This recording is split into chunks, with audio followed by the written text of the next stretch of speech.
नमस्कार, आदाब। मैं हूं आपके साथ अलीशा हैदर नकवी और आप सभी का अभिवादन है डीएनपी इंडिया पर। इजराइल और हमास के बीच एक बार फिर से युद्ध विराम की बातचीत जो है वो फेल होती हुई नजर आ रही है। दरअसल हाल ही में दोनों पक्षों के बीच सीज फायर दूसरे चरण पर चर्चा चल रही थी, लेकिन इस दौरान हमास ने आधिकारिक तौर पर बातचीत के विफल होने की घोषणा कर डाली है।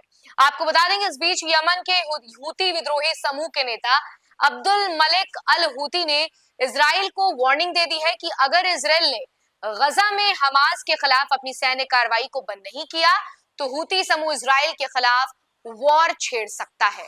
हूती ने कहा कि वो फलस्तीनियों के समर्थन में एक्शन उठाने से पीछे नहीं हटेंगे। यानी कुल मिलाकर इजराइल को हूती ने चेतावनी दे दी है कि अगर किसी भी तरीके की आप हिमाकत करते हैं या फलस्तीनियों के हक के साथ आप छेड़खानी करते हैं या छेड़छाड़ करते हैं तो हम भी कड़े कदम उठाने से पीछे नहीं हटेंगे।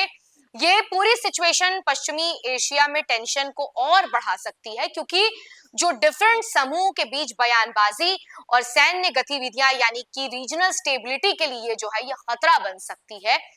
अंतर्राष्ट्रीय समुदाय इस पर ध्यान दे रहा है ताकि किसी भी कन्फ्लिक्ट को जो है वो रोका जा सके और क्षेत्र में शांति स्थापित की जा सके।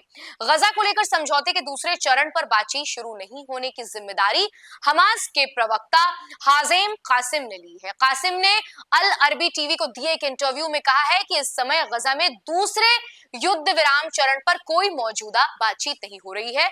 उन्होंने साफ तौर पर यह बताया है कि इस मामले में हमास और अन्य संबंधित पक्षों के बीच कोई नेगोशिएशन नहीं हो रही है, जिससे ये साफ होता है कि सीज फायर के दूसरे चरण को लेकर कोई ठोस प्रगति नहीं हो पा रही है। इस बयान के बाद हूती विद्रोही समूह के नेता अब्दुल मलिक अल हूती ने इजराइल को चेतावनी दे दी है और उन्होंने अनाउंसमेंट कर दी है कि अगर गजा में युद्ध फिर से शुरू हुआ तो उनका जो मिलिट्री इंटरवेंशन यानी कि सैन्य हस्तक्षेप जो है वो करेगा। हूती ने इजराइल को धमकी दी है कि फिलिस्तीनियों के समर्थन में पूरे तरीके से अपनी सैन्य ताकत का इस्तेमाल करने के लिए जो है हम तैयार हैं। उनके मुताबिक अगर इजराइल ने गाजा में हमास के खिलाफ संघर्ष को बढ़ाया, जंग को बढ़ाया, तो हूती विद्रोह समूह बिना किसी हिचकिचाहट के एक्टिव रूप से सैन्य कदम उठा सकता है।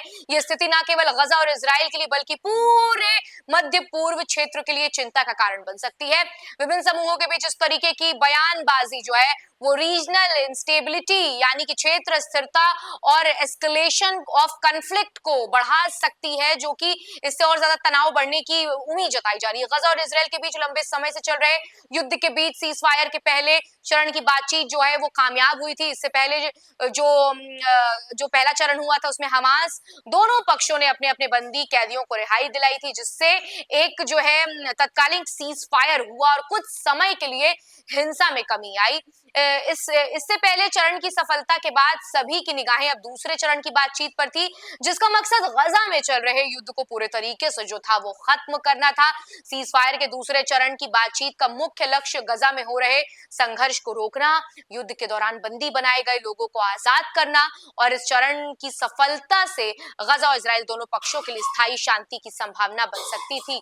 दोनों पक्षों ने इस बात पर जोर दिया था कि इसके दूसरे चरण में केवल हॉस्टेज यानी जो बंदी है उनको जो है कैदियों को जो है उनको रिहाई होनी चाहिए, बल्कि ये भी अश्योर किया जाना चाहिए कि आगे कोई नया संघर्ष ना हो। इसी बीच यमन की हूती विद्रोही नेता अब्दुल मलिक अल हूती ने रमजान के मौके पर एक बयान जारी कर दिया, जो बयान मैं आपको बताया। इस बयान में उन्होंने फिलिस्तीनी लोगों का समर्थन दिया, उन्होंने उनके हक और हुकूक की बात की है और उनसे वादा किया है। अल हूती ने कहा कि उनका समूह फिलिस्तीन और प्रतिरोध समूह, खासकर हमास मिलिट्री विंग, हमास की सैन्य शाखा और कस्साम ब्रिगेड जो है उनके साथ खड़ा है। हूती ने यह भी कहा है कि उनकी सेनाएं फिलिस्तीनी संघर्ष के समर्थन में किसी भी कड़े कदम उठाने से पीछे नहीं हटेगी। यह बयान इस बात का संकेत था कि फिलिस्तीनी संघर्ष में हूती विद्रोही अपनी सैन्य ताकत का उपयोग करने के लिए पूरे तरीके से तैयार है। हूती के इस बयान के बाद यह साफ हो गया है कि मिडिल ईस्ट में रीजनल डायनामिक्स जो है यानी कि क्षेत्र गतिशीलता और जंग के दृष्टिकोण में और ज्यादा तनाव बढ़ सकता है, क्योंकि हूती समूह ने गजा संघर्ष में सैन्य रूप से हस्तक्षेप करने की धमकी दी है। उनके बयान में क्षेत्र स्थिरता को बढ़ा दिया गया है। इस पूरे संघर्ष को और जटिल जो है वो अब ये हो सकता है। रमजान का महीना आने वाला, ऐसे में लोगों को उम्मीद थी कि हमास के लोग, फलस्तीन के लोग जो है आराम से इबादत कर सकेंगे, जो पुराने उनके जख्म है वो भर चुके होंगे। लेकिन जो इस तरीके के कन्फ्लिक्ट सामने आ रहे हैं, जिस तरीके की मिसअंडरस्टैंडिंग सामने आ रही है, जिस तरीके की बयानबाजी सामने आ रही है, तो लगता नहीं है कि इतनी आसानी से सब कुछ ठीक हो पाएगा। इजराइल और हमास के बीच युद्ध 7 अक्टूबर 2023 को शुरू हुआ था, जो एक बड़े खतरनाक संघर्ष के रूप में बदल गया। यह युद्ध इजराइल के लिए ऐतिहासिक रूप से एक बेहद कठिन समय था और दोनों पक्षों के लिए भारी जानमाल की हानि का कारण बना।